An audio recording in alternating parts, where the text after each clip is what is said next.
The first time I heard Victor whispering those strange words in his sleep, I thought it was just gibberish. But that night was different. I woke to find him sitting upright beside me, eyes open yet unseeing. His lips moved rapidly, forming words in a language I'd never heard before. Ancient-sounding syllables flowed like dark water from his mouth, and when I touched his shoulder, his skin felt ice-cold despite the summer heat. "Victor?" I whispered. He turned to me with vacant eyes and whispered, "They're coming for you, Beatrice. The old gods demand sacrifice." My blood froze in my veins as his hand gripped my wrist with unnatural strength. This wasn't my husband of 43 years speaking. Something else looked out through his eyes, something that knew my deepest fears.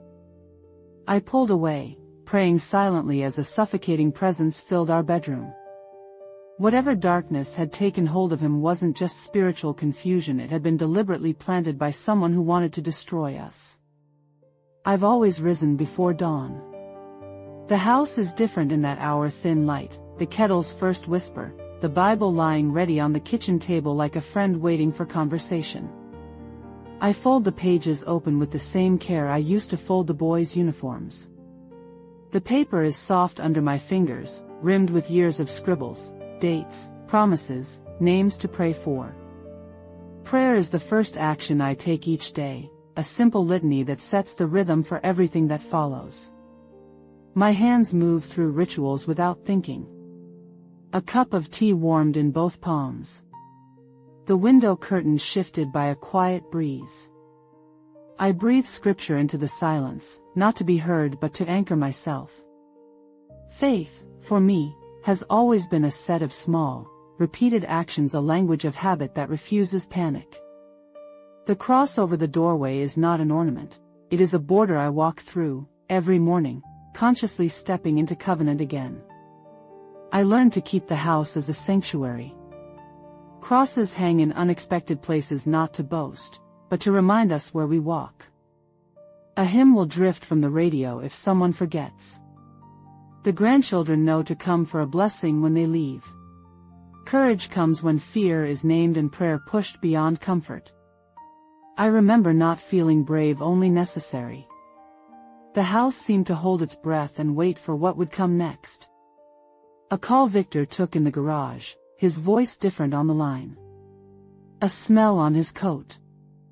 The way he would pause over a phrase in his journal as if listening to an echo from outside our house. Each piece wove into a pattern. I did not want to be a woman who read meaning into shadows, but I was not a woman who could ignore a pattern when it revealed itself. I admit a secret here, anger rose in me. It was not the hot, vengeful anger of stories, it was the sober, righteous anger of someone who sees what is happening and refuses to accept it. Anger pressed like a palm on my sternum, and prayer answered it with a steadying promise. I will act, but I will not destroy. I resolved, then, that any confrontation would hold the person accountable and offer avenue to repentance. Person and force are not the same. I held that separation like a discipline. Another micro-conflict unfolded when Diana, under the guise of visiting for a family meal, asked to speak to Victor alone. Camila bristled and said, "No, not here." The exchange cut like a blade between us. Diana's face closed like a door. For a moment, I saw the old shame in her posture, the posture of someone who believes themselves unworthy of belonging. My heart softened and hardened in the same rhythm. I wanted to both protect Victor and reach the woman who had been wounded for years. The house grew a kind of readiness. I kept a small vial of oil in my pocket. I carried a list of scriptures in my head like a litany. I listened for the pattern of breath that signals fear in another sleeper, and I watched for the way the curtains would move as if someone passed through them. Vigilance became a new muscle in my body. One evening, the first unmistakable sign arrived in a way I had not expected. Victor, in a moment that felt tender and awful at once, said to me in a voice that trembled with memory, "Beatrice, I heard a voice at the lake last week. It told me there was a knowledge older than ours. He looked at me as if asking whether he had been brave to tell the truth. The confession landed between us like a sudden rain. I did not lash out. I did not cry. I reached for his hand and remembered our wedding vows. I traced the shape of the promise we had made in front of God, and I spoke the name of the Lord. He flinched, and then he told me more. He told me that Diana had promised to make him feel young again, to give him purpose in retirement, a place not of shrinking but of expansion. I thought I was learning, he said, with that childlike honesty that had always been his. I did not know I was being used.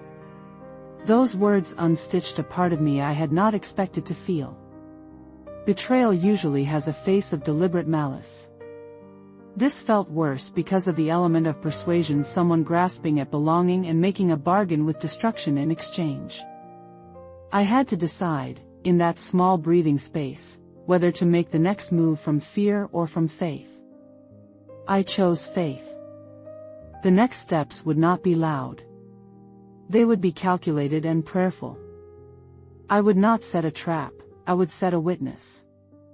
We would gather friends, not to mount an ambush, but to bring light into a dark room. The question was no longer who was responsible, the question was how to bring freedom back into the man I loved, and how to hold the wounded human who had been wielded like an instrument. That night, as the house settled and the grandchildren's laughter landed in my memory like a benediction, I whispered into my pillow, "Lord, use me. Use this hurt for healing." The whisper was part plea, part covenant. I felt the weight of what was about to come. The house waited with me, breath held, lamps soft, cross over the doorway bright with morning promises. There are moments when everything inside you goes still and waits for what will come next. This was such a moment. The next move would be decisive, but not unkind. The next move would be prayer with purpose. The next move would be to step into the room where the shadows met the light. The anniversary felt like an offered breath.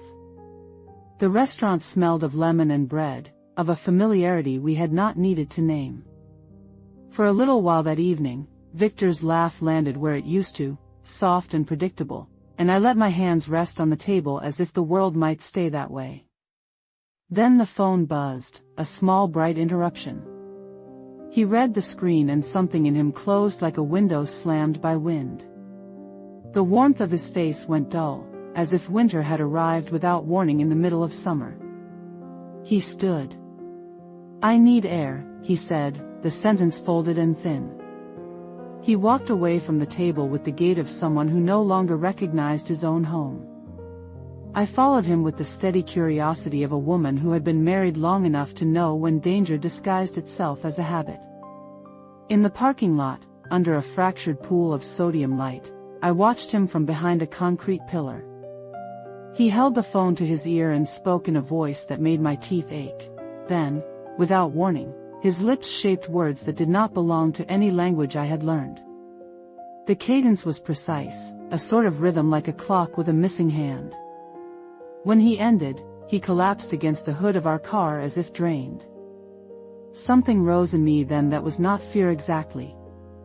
It was recognition. This was not the randomness of old age, not a harmless eccentricity. This was a pattern with teeth. I slipped through a side door, quiet as a prayer, and returned to our table before him. He sat as though nothing had happened. He took my hand and squeezed it with the practiced tenderness of 1,000 ordinary days. "Victor," I said, low. "Who is controlling you?" For a heartbeat his eyes found mine and let me see him frightened, confused, like a child startled awake. "Beatrice," he breathed, urgency trembling the name. "Diana. She says she can give me something I lost. She says," his face locked then, the smile dropping into a mask I had once found unsettling in strangers. "Diana who?" he asked, and the voice was only partially his. The sentence factory reset into cruelty for a second that lasted much longer than it should.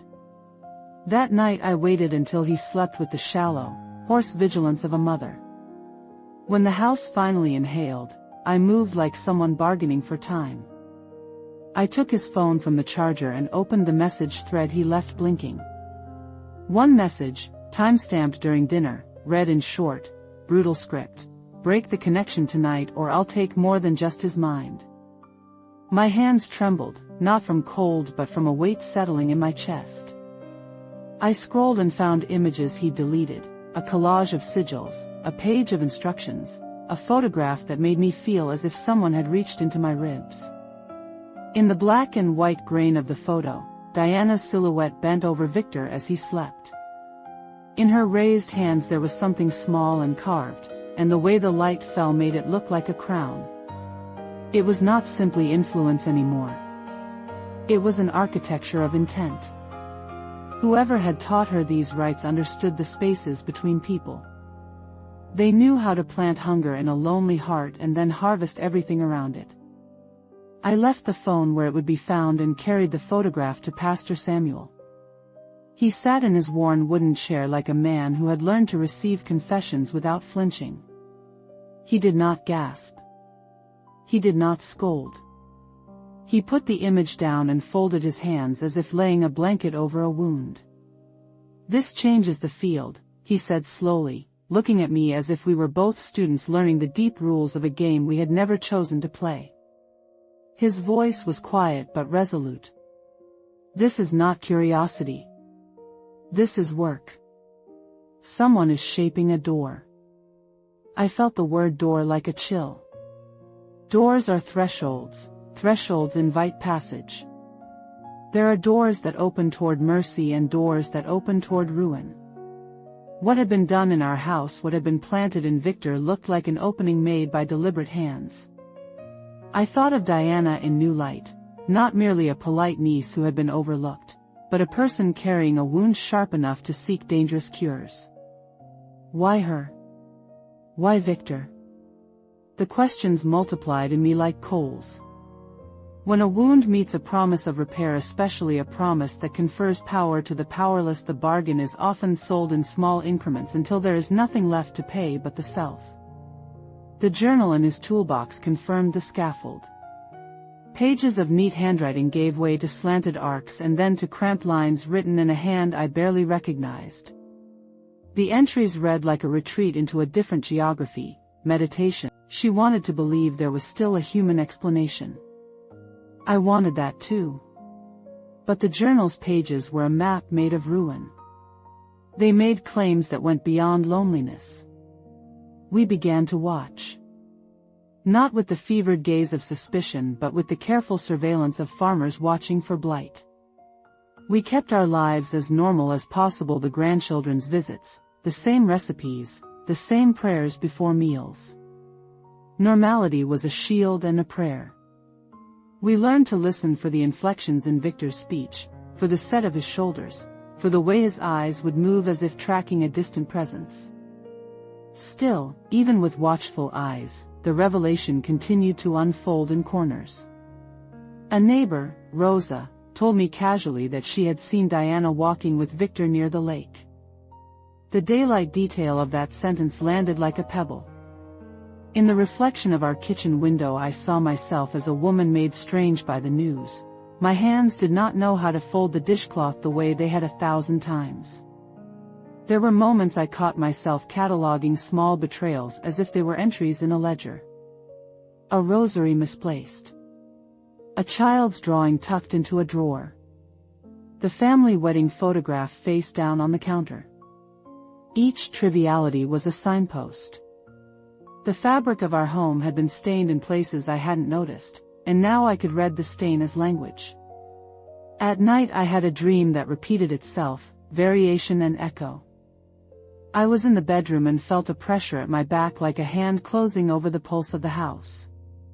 Someone whispered in a tongue I did not know and yet understood as hunger. I woke with the taste of iron in my mouth and an urgent need to intercede. Dreams can be formless, but they can also be directives. This one felt like that second kind, an ordering of attention. When I spoke to Victor about the journal, he bristled, not with the heat of guilt but with the cold of a man who had been surprised into obedience. I was searching for meaning, he told me later, voice small behind the bathroom door. I didn't know it would lead to this. But what I had learned in 60 years of prayer is that people who are wounded will sometimes reach for power that promises to fill the ache. Power without accountability is a dangerous medicine. The pattern we were witnessing had the deliberate architecture of someone who knew how to marshal desire into allegiance. I cannot overstate the peculiar cruelty of recognizing an old friend in a new guise. Diana had been a polite presence at family gatherings, she had not been a storm. And yet the very intimacy that made her a familiar face made her an effective instrument. Proximity is a vector, the closer you are, the more destructive the influence can be. By the end of that week, the revelation had done two things for me, narrowed the focus and widened the margin for action. I could no longer pretend that this was simply a quirk of retirement or a midlife thing. This was work. And work requires a response that is both spiritual and practical.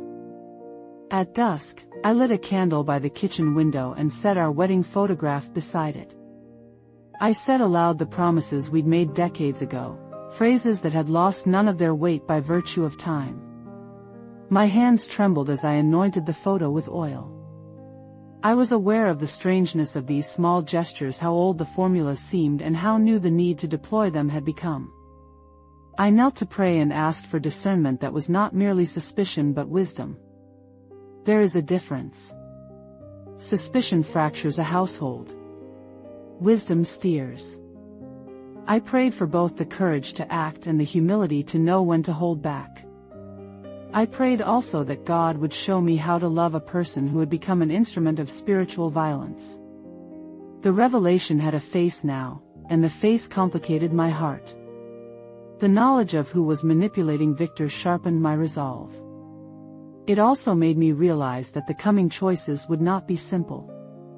Mercy and justice would have to be held together like two hands forming a cup. I could not deny the need to protect my husband and my family. Nor could I deny the need to see Diana's hurt if indeed it could be healed. I slept with the candle softly guttering and the photograph near the flame. I felt the presence of something like preparation. The house had shifted, the horizon had narrowed to a single moving point. The next steps I took would be born out of prayer, but they would be planned. The revelation had removed uncertainty. It left me with the question of how to act in a way that kept the household whole and the offender accountable. Outside, the lake lay dark and still, hiding the path that had become the corridor of our threat. Inside, the ordinary pieces of the day sat where they had always sat, waiting. I lay awake and listened to the house breathe. The opening had been made. The rest of the night felt like the interval before a storm. Where revelation closes one door, it opens another, the work of undoing, of reweaving. I felt myself rising to meet that work, steadying my breath for the struggle that would demand more than I had expected. The enemy had a face and a human hand. Knowing that changed everything. Night arrives like a verdict. The house takes on the small sounds of its own lifetime. The refrigerator clicks, the pipes sigh, the clock marks seconds with a patient insistence. I sit in the living room with the Bible on my lap and let the pages press their familiar weight into my palms. Prayer is the rhythm I return to. It steadies the tremor in my voice. Fear has a body. It makes your palms cool and your jaw tight. It pulls at the muscles beneath the sternum like a child tugging a blanket. I felt all of that, yes, but under it a different sensation grew, an authority grounded not in bravado but in long practice. I had tended altars of disappointment and of joy. I had learned to stand when the wind wanted me to bend. I light a small lamp. The light is soft, not defiant. It makes the wood grain of the table visible, and in that texture there is comfort. I pray aloud, phrases I learned at my mother's knee and at the foot of many funerals. I do not shout. I do not rage. I name the danger and bind it with words that have weight because they have been used and proven. Lord, guard his heart. Break this spell, if it be a bond. Hear me, I whisper, and the whisper grows into a string of psalms that I recite until my throat is raw. The house answers in small ways. The radio in the back room flickers, not with a station but with a hymn that my father used to hum. For a second I imagine a hand smoothing my hair. The sensation does not need proof. It is a comfort shaped like memory. I do not sleep much that night. I pace the kitchen, make tea that grows cold, sit by the window and watch the lemon tree, its leaves luminous in the streetlight. Every sound is a question: the gates squeak, the car's distant brakes, a dog barking down the block. I listen with the slow patience of someone cataloging evidence. Nothing escapes me. At 2 a.m., the lights flicker. The temperature drops and I can see my breath in a line. Shadows lengthen and move as if obeying a pattern foreign to physics. On the wall, a silhouette forms too tall, too angular. I feel the hair along my arms rise. A voice, not wholly inside my head, whispers my name like a threat and a lie at once. You've lost him, the voice says, its tone a rasp that touches the corners of my childhood fears. The old ways are older. Your God is small. Fear is an animal that wants to take you under. But prayer is a muscle honed by persistent use. I stand and I speak. I do not debate or reason. I recite because recitation builds a fence around the heart. No weapon formed against me shall prosper, I state, and the sentence is less a slogan than a memory of deliverances already given. I feel the voice inside me gather speed. Greater is he that is in me than he who is in the world, I add. My voice steadies with each syllable. The shadow on the wall shudders. For a moment the presence recoils, as if offended by my confidence. The voice like wind retreats then circles back, testing. The house becomes porous with possibility, something held back, something probing for weakness.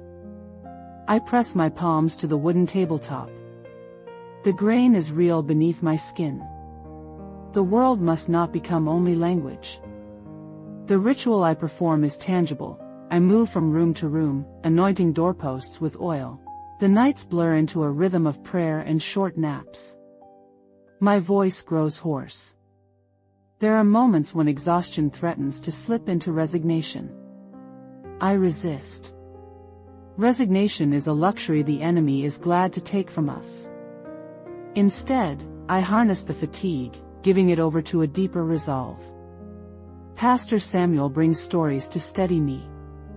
He reminds me that deliverance is not simply about driving away something dark, but also about creating a space where the wounded can be reformed. Mercy and justice remain intertwined. One does not cancel the necessity of the other. At a small table near the window I make lists. Not of vengeance, but of steps. Gather evidence, locate allies, ensure the grandchildren remain safe, anoint, fast, pray. Practicality becomes prayer in motion. It is a litany of small, fierce actions. One night I kneel and whisper a line I have repeated in a few versions since the first tremor struck our home. I have been threatened. I have been watched. I am afraid. But I will not be broken. God hears me. The line is simple and raw. I say it until it is not an assertion of defiance but a settled truth. Where there is emptiness, there is room for grace. Where there is pain, there is invitation to healing. I speak these things as if naming a place on a map. They are both a claim and a plan. A micro-conflict grows between Camila and me during these vigils. She worries we will shatter the family. Mom, are we making this bigger than it needs to be? She asks one afternoon, eyes swollen from lack of sleep. Her voice trembles with tenderness and fear of losing both her father and the family she knows. I see her trying to spare us all a storm by denying its existence. I want to protect her from guilt and from the burden of choices she did not make. We do not have the luxury of denial, I say gently. Silence is not always peace. Sometimes silence is complicity. She looks away, and for a moment I see the ache of a daughter who wants both truth and the preservation of a comfortable past. These tensions surface again with Victor himself. After one of my prayers at the kitchen table, I read aloud a passage he had loved for years. He flinches and leaves without comment. A small exile accumulates. I watch him go and feel that stab we all know, the hurt of being distanced by the one you have loved the longest. The thing I fight is not only for victory over an unseen power but for the restoration of a husband who believes in the covenant we made. In the privacy of my mind, I rehearse what the confrontation might look like. I do not want spectacle. I want truth. I want transparency. I want the dignity of a man brought back to himself and the mercy extended toward a woman who was once wounded into dangerous choices. I imagine the confrontation soft with scripture and firm with authority. At night, the house gives me images that are both small and searing. A child's drawing placed in a drawer. A rosary found where it had never been before. A candle stump I do not own melting into a new wax that smells of resin and something like earth. Every object is a syllable in a language someone else wrote on my home. I become a translator. Where there is light, the malice falters, I tell myself in a line that becomes a small mantra. I say it often, not to flatter courage but to remind my hands what to do when the time comes. A week into the vigils, Pastor Samuel prays and then looks up at me with a steady face. You must decide whether you will confront with a shield or with a sword, he says. There is no moralizing in it, only clarity. A shield protects the home, a sword divides the work. You will need both. I think of the lake cabin where Diana has taken Victor. Isolation is the enemy's ally. Rituals crave silence and seclusion. They like the language of secrecy. My plan must therefore break both the silence and the seclusion without creating a spectacle that would harm the grandchildren or tear the family in ways that cannot be healed. In the quiet of one of those long nights, I remember a dream from when my youngest was small. I stood at the edge of a cliff, and a voice said, "Take one step forward." I had been afraid then. I had been forgiven. Now, standing on a different precipice, the instruction felt like a summons to take action with faith. The limit of my endurance arrived not as a breakdown but as a crystalline moment of decision. I had prayed. I had interceded. I had fortified our home. I had gathered evidence and stood watch. The only thing left was to step toward the place where the shadow seemed most comfortable. The lake cabin called like a wound that needed attention. The choice was a crossing. It would risk exposure, possibly humiliation, possibly worse. But I had been given the knowledge of who and of what, and knowledge obliges. The household could no longer be content with prayer alone. We must act in the name of our God and in the service of mercy. The night before we planned to go, I knelt at the bedside and held Victor's hand while he slept. For a long time I whispered promises into the dark, not as bargaining chips but as vows revisited. Lord, I breathed, I am tired, but I will not be idle. Let your light be my courage. There is a gravity to that readiness. It is not showy. It is not loud. It is a solidity that comes when you have been broken but have not been destroyed. It is the kind of strength that does not need to shout, it only needs to move. That is how the night closed tight with prayer, edged with resolve. Dawn promised action. I slept at last with the Bible under my pillow and a small vial of oil tucked into my nightgown like a secret talisman. The world had not yet turned. I told them softly that I would call if the situation required their presence. The gravel road to Diana's cabin was an artery into solitude. Tall trees formed a green tunnel, and I felt the hair on my arms raise as if the earth itself held its breath. I carried only what I needed: my Bible, the anointing oil, the recorded incantations, our wedding photograph, and a small lamp. My hands were not empty of mercy, but they were full of resolve. I wore no armor that the cabin's darkness could not test. I wore instead the garment of prayer. There is a particular quiet at the edge of a lake at dawn that feels like the throat of a prayer. Mist lay on the water like breath. Smoke rose from Diana's chimney in a thin coil. The shape of the cabin was unremarkable, a weathered thing with a porch that sagged at one corner. To the untrained eye it was benign. To my eye it held the map of the last week's danger. We stepped from the car, and Pastor Samuel said, "Wait here." His trust settled on me like a mantle. I stepped toward the cabin with a rhythm that felt old, my feet measured, my heart steady. I did not knock. A part of me believed surprise would unbalance her choreography. I opened the door with the same ease I had opened doors 1,000 times in my life. The smell hit me first: incense and something bitter, metallic at the edges. In the center of the floor was a circle drawn in chalk. Candles burned in silent, pious points. Victor knelt in the middle, his eyes distant and mouth moving in a rhythm that belonged to the journal I had read. Diana stood before him with a book that looked as if it had been bound by hands that loved darkness. Her garment flowed with a ceremonial thriftiness. She chanted in an even voice, and the air under her breath felt heavy as folded paper. The scene could have been a painting of devotion if not for the wrongness of it. Victor diminished, his posture not of assent but of surrender. He did not see me at first. I felt a cold hollow of grief, like the realization of a loss before it has occurred.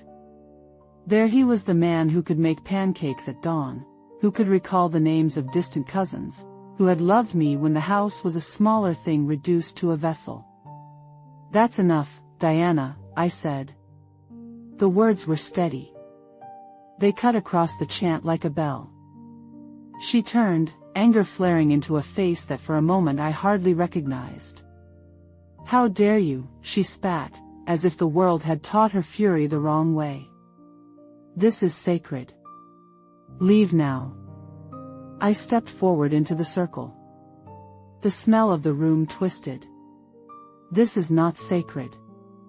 This is manipulation. This is abuse of a man's soul." She laughed, a sound without humor. "You do not understand," she said. "Victor chose me. He wanted to be more than a man who sits in pews and waits. He wanted to feel powerful and young. Your God keeps people small." There is a cruelty in that kind of argument because it wears grievance like armor. I saw then, very clearly, the small private grief that had fed this public violence: Fernando's leaving, the years of feeling overlooked, the hunger for recognition. Faith keeps the lamp lit so ordinary life can return, not as it was before, but as something more honest and more guarded. Some nights, when the house is still and the lamp burns low, I open my Bible and whisper the small mantras that carried me through. I do not say them as spells but as reminders. I say, I was afraid, but I was not broken. I say, where there is light, the malice falters. I say, the faith that prays also acts. Outside the window the lemon tree bends to the wind. Every now and then a shadow passes, but it does not last. The light we tend is faithful in its modesty. It does not boast. It simply shines. We live now with a renewed sense of watchfulness, not out of paranoia but out of learned wisdom. Our house is a sanctuary that must be tended. Protection is not a fortress built on fear, it is a garden planted with both sternness and mercy. 6 months after the cabin, when the wounds have healed enough to tell the story without flinching, I still ask the question of anyone listening: have you ever felt the quiet theft of your life, something that takes small things first, then larger ones? If you have, know this, the thief can be driven out, not by spectacle but by steady faith, truth spoken in love, and a community that chooses to act. If you walked with me in these days, thank you for staying. If you have a story like this one, share it. We need one another's light.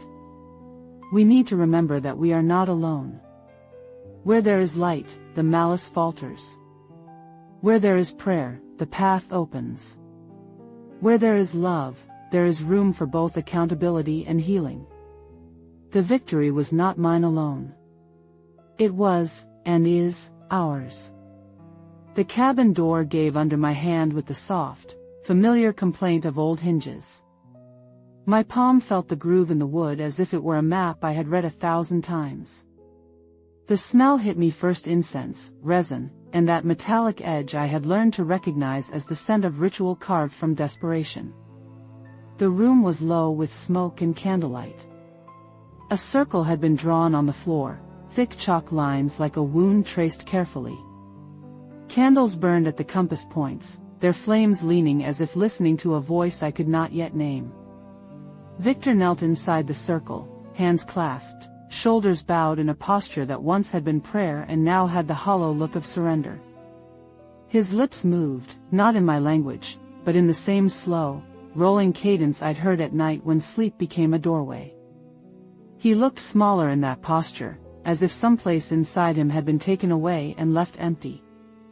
Diana stood over him with a book in her hands, pages browned like an old secret. Her garment moved as she spoke, and the sound she made was rhythm more than language, an invitation, an invocation. She chanted with the calm of someone who believed herself entitled to answer.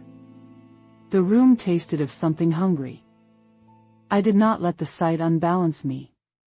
I had prepared for this.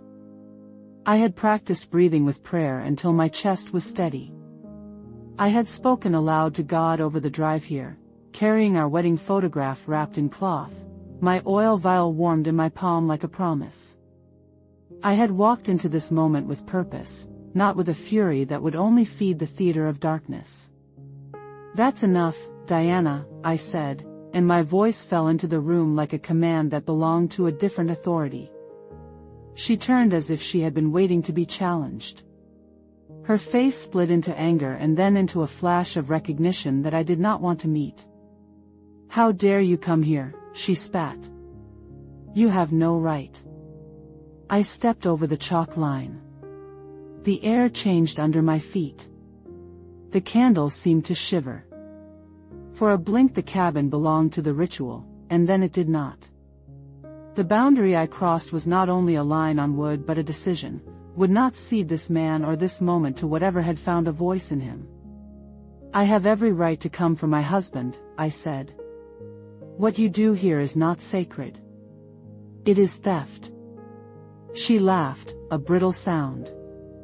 "You think your prayers are stronger than what the old ways give? You cling to a God who keeps people small.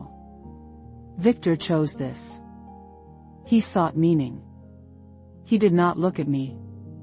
He continued the litany, mouth moving like a machine repeating orders it had not written. That sight hurt me more than any insult, that blankness, the thing that had moved behind his eyes when a voice not his had spoken. It was as if a curtain had been drawn across the man I had loved for 43 years. I held my Bible in one hand and the wedding photo in the other. The photograph was heavy in a way that surprised me. It was weight made of vows. It reminded me of the covenant we had kept and the promises spoken before a God who never pretended small. "Victor," I said plainly. Remember our promises. Remember the first time you held my hand and promised to come home." His head turned the slightest degree. The motion was small, but it was a crack in the shell. For a breath, I saw the man I knew fearful, apologetic, bewildered. Diana's chanting climbed in response, trying to drown the recognition as if sound could seal a wound closed. She gestured with her book, and the candles flared. Wind rose in the cabin though no window was open. Papers rustled like a distant sea. The temperature dropped and the air tasted like pennies. My fingers tightened on the oil vial. I sat down on the floor with a deliberate slowness. There was no theatrics in my motion, only a calm grounded in the habit of prayer. I opened the Bible to the place I had marked days before, my thumb finding the page like a trained hand. Psalm 91, because it had been shelter in storms I had not chosen. He who dwells in the secret place of the Most High shall abide under the shadow of the Almighty, I read, and the words pulled the room away from the pulsing chant for a moment. My voice was simple. I did not shout. I did not try to impress power with volume. I used cadence, the quiet insistence of a person who had spoken these lines before and watched them do work. Diana's voice stuttered. The chanting warped, as if forced to find new footing. Her eyes flicked to me with a hunger that was not for power but for being seen. There is a cruelty in being hungry and having the world deny you what you crave. It explains some sins. It does not excuse them. Listen to me, Diana, I said. You have been hurt. But what you have learned here eats people. It feeds on absence and leaves only hunger behind. You have been promised light and were given a lantern that burns other people's hands. She raised the dagger I had seen earlier, the metal bright in the candlelight. For a second the blade flashed like a question. I did not step back. My feet were rooted in prayer and in years of saying no to fear. Stay away, she warned. One more step and I will finish what I started. The wound behind her eyes was visible than the old, raw seam anger makes when it meets abandonment. She had expected me to be furious or to beg. I did neither. My response was an act more dangerous to her ego than any word. Victor, I said softly, ignoring the blade. Look at me. Be where you promised you would be. He moved again, a little more, and this time a sound escaped him that was less chant and more of a child remembering a lullaby. His hands loosened. The book in Diana's hands trembled as if uncertain whether to remain an anchor or to be released. The room tightened. The candles popped and guttered as if deciding which light would remain. Diana's face changed from rage to panic. The ritual that had given her a sense of dominion was slipping. That loss is a terrible, raw thing. I pressed my hand flat to Victor's head and anointed him with oil. The scent was simple olive and warmth, and my fingers left a cool line on his temple. In the name of Jesus Christ, I said, each syllable deliberate, I break every unholy bond. I command these spirits to leave this man now. Something moved in him like a memory returning. His body convulsed not in pain but like a limb waking from sleep. He let out a sound that was half exhale, half surrender. The circle's chalk line shivered as if it were a skin and then was no longer whole. Diana lunged with the dagger. I did not see it as an attack on my flesh. Beatrice, he said, and the name was a reclamation. Outside, faintly, I heard the car doors. Pastor Samuel's voice, when he entered the doorway with the elders, was steady and liturgical. They brought the kind of presence that gives the broken a scaffold to stand on.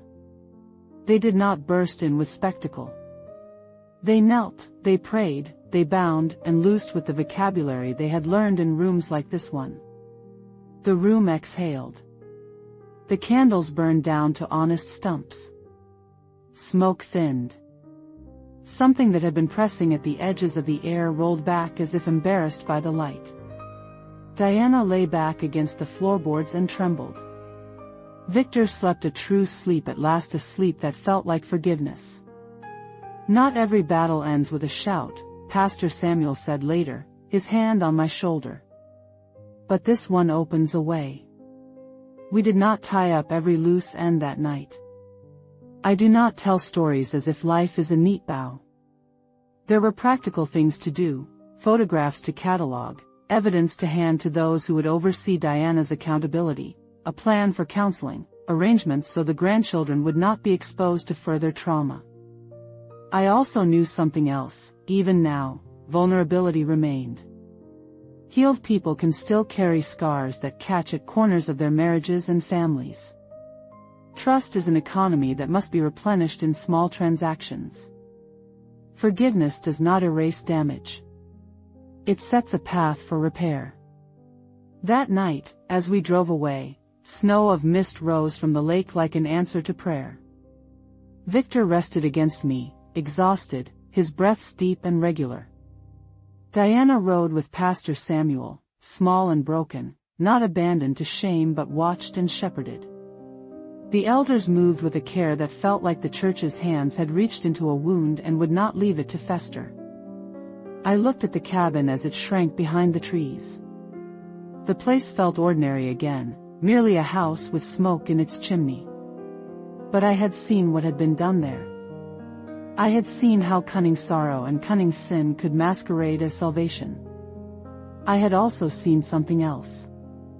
I had seen the way the quiet authority of prayer meets a force that pretends to be elder than God and, in simple steadiness, unravels it. Where there is light, the malice falters. Where there is prayer, the path opens.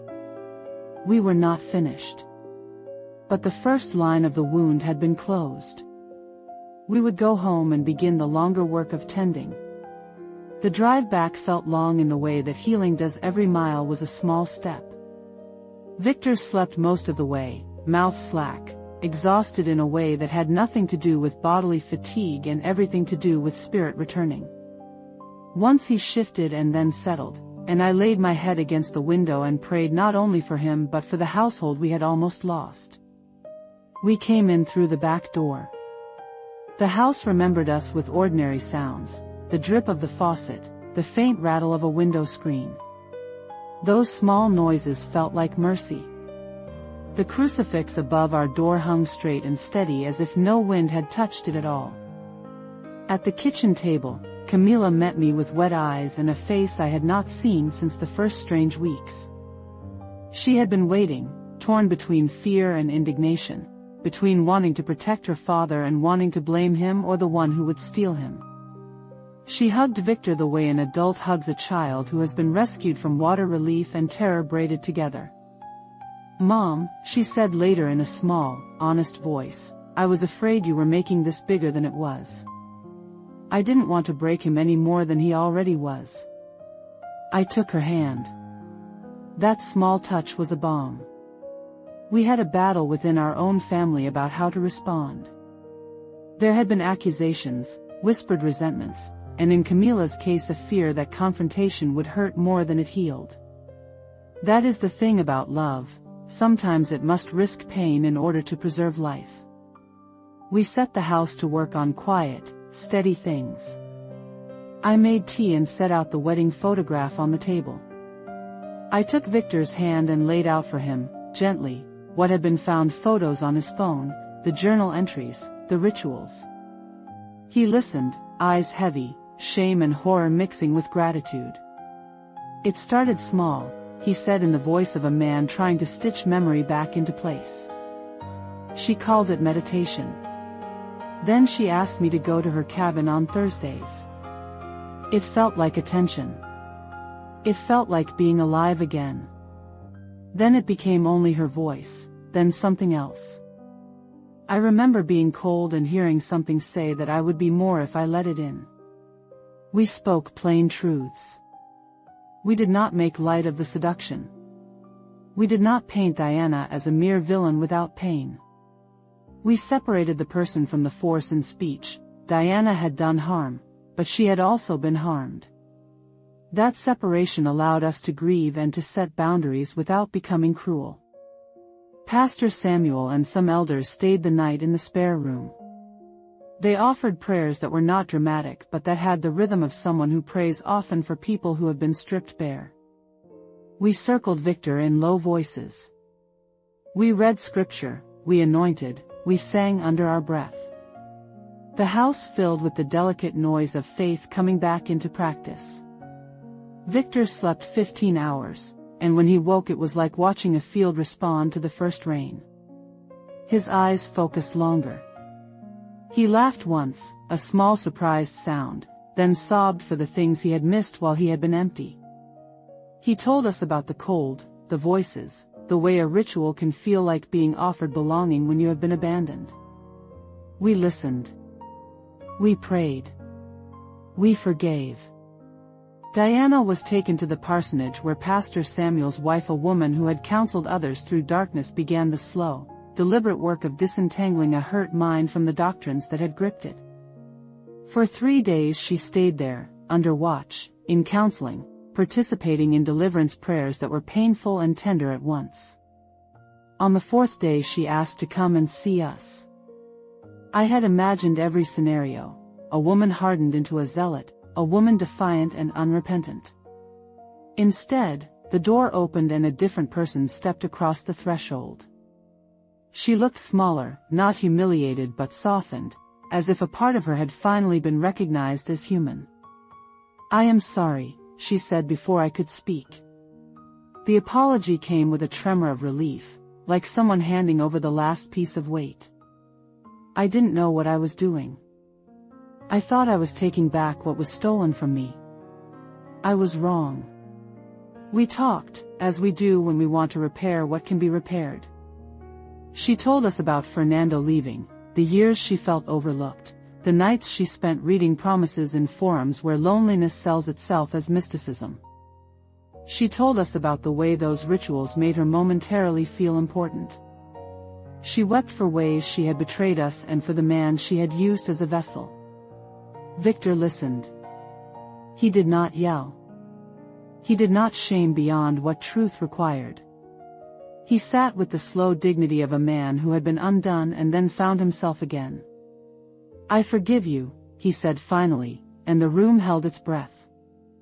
Forgiveness does not mean the absence of boundaries.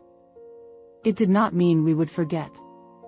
It meant we would now draft a different future, one that required accountability, counseling, restitution where it could be made, and a firm line against that which consumes others.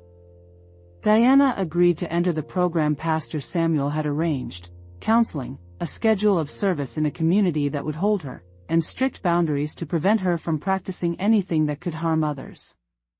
She also agreed to open herself to accountability groups and to make restitution in ways they planned together, small acts at first, slowly building trust if trust could be offered. We set home practices in place. We made Thursday night a family prayer night. The same day that had once been a doorway to danger became a night of singing and readings, a tiny war of light that we took as precaution and as celebration. The grandchildren were given safe routines, the television schedule returned to normal, the kitchen table once again became the site of ordinary conversation and not of hidden liturgies. I learned, in the following weeks, that restoration is as much about what you start as what you stop. We replaced rituals of secrecy with rituals of transparency. We held family meetings where questions were safe, where doubts were named, where curiosities could be satisfied without opening a door. We taught Gabriel that some secrets are dangerous, that power that asks for silence is rarely from pride had a place, too. We learned how to ask for help without feeling that we had failed. There is dignity in admitting you need a village. In the weeks that followed, Victor and I sat on the porch more than we had in months. We practiced small disciplines, a short reading at dawn, a prayer at noon, a hymn at dusk. The rhythm created a scaffold for the heart. The house felt like a foundering ship that someone had steadied, not by patching a hole with foam but by rebuilding the keel. One afternoon, Camila pulled me aside and said what she had been holding back: "I was angry at you for calling them in." I thought maybe there was some pride there. But seeing him whole again, seeing how the church walked with us, I'm grateful. I see now you acted out of love and faith. That confession was a salve. Human hearts are complex. We carry resentments even when the end result is healing. Naming them allows the air to clear. Trust did not replenish itself overnight. Victor and I sat with silence and with talk. We navigated moments when a phrase of hers would prick him, or when a memory would surface and drag the old cold with it. We learned to speak when we were afraid and to ask for prayer instead of retreat. I held small rituals to keep light practiced. I put salt at thresholds not as superstition but as a physical reminder that we tended the home. We kept oil blessed at the bedside. We taught the grandchildren simple prayers that were both armor and invitation. Where there is light, the malice falters, I told them once, not as a formula but as a lived truth. Faith is not a magic trick. It is a practice of turning toward what endures. Diana visited from time to time as she rebuilt, always in the presence of someone who could guide and hold a boundary. She volunteered in the community kitchen, hands learning service without needing to be glorified. Slowly, the edges of her hunger were filled with meaningful, ordinary things, not theatrics but work and companionship. Our family learned a crucial thing: deliverance is never merely the expulsion of a force. It is also the re-education of the heart. We taught ourselves how to listen differently, how to make space for grief without letting it grow into grievance, how to offer accountability that restores rather than ruins. Months later, when we would speak of it, we had the candor to say what many people do not: the real victory was communal. It was not a trophy kept on a shelf. It was the church that prayed, the daughter who stayed, the elders who drove quietly, the neighbors who fed us. It was less about my voice and more about the chorus that refused to let our family be swallowed. And yet something inside me had shifted. I was no longer the woman who thought prayer alone was enough. Prayer had become paired with action, with discernment, with community. Prayer was a muscle we had to use in motion. We did not revel in triumph. We tended it. We guarded it. We named the long work of repair as holy work. The house was quieter now, but not in the way silence after a storm is empty. It was quiet because life had resumed and because light had practice in staying. On a Thursday night, the house hummed with song. The grandchildren giggled in the back room. Camila read a short passage. Victor closed his eyes and nodded. The candles on the table were ordinary tea lights. A week that had once been a hinge to danger was now an altar to the ordinary and steady love that heals. We had won nothing flashy. We had reclaimed life. We had learned the cost and the method of keeping it. 6 months after that night, the air of our home had settled into a different kind of ordinary. The creaks were still there. The lemon tree still bent to the wind. Shadows passed, but they no longer claimed the house as a hiding place. The lamp by my Bible burned low each night and I whispered the verses that had seen me through. I have told this story because the strange and the sacred often happen in living rooms, over kitchen tables, in the seams of family life. Darkness does not always arrive with horns, sometimes it arrives with kindness and a promise. That is why we must be vigilant in the most tender places. We learned to name the difference between person and force. We faced Diana's wounds and required accountability. We forgave where forgiveness was asked and offered boundaries where needed. Mercy without order became chaos. Justice without mercy became cruelty. Both had to live together. You might ask where the courage came from. I would tell you, not from my own largesse but from years of quiet practice. Prayer that is lived becomes not only a refuge but a tool. Faith that acts becomes habit and everyday bravery that shows up in small decisions. If you find yourself facing the quiet theft of life, someone who asks for silence in exchange for power, do not be quick to shrink away. Gather your witnesses. Pray. Make a plan. Protect the children. Hold your vows as if they are a living thing, because they are. We are not immune to the ache of betrayal. We are not immune to the scars that remain. But we are not alone while we tend them. Community is the net that catches us when we falter. Scripture is the lamp that keeps the path clear. The practice of faith is the work that keeps the light lit. So I ask you, gently, have you felt the slow taking of your edges? Have you seen something small become a hollow that takes more than it gives? If you have, tell someone. Pray. Form a plan. Let light be practiced where the dark would settle. If you have walked with me through these pages, thank you for staying. If this story found you at a midnight hour, know that the church is not only the building but the people who refuse to let you be claimed by fear. Comment below where you are from, tell me a little piece of your town or your country, help us gather a map of lights. Subscribe if this channel helps steady you. We are small and building toward 1,000 steady souls who will hold one another through hard nights. I close with what I learned in a room full of smoke. Victory is not spectacle. It is small acts repeated. It is forgiveness that binds. It is prayer that does what it promises, keeps a lamp burning so ordinary life can return not as it was before, but as something truer. Where there is light, the malice falters. Where there is prayer, the path opens. Where there is love, there is room for accountability and for healing.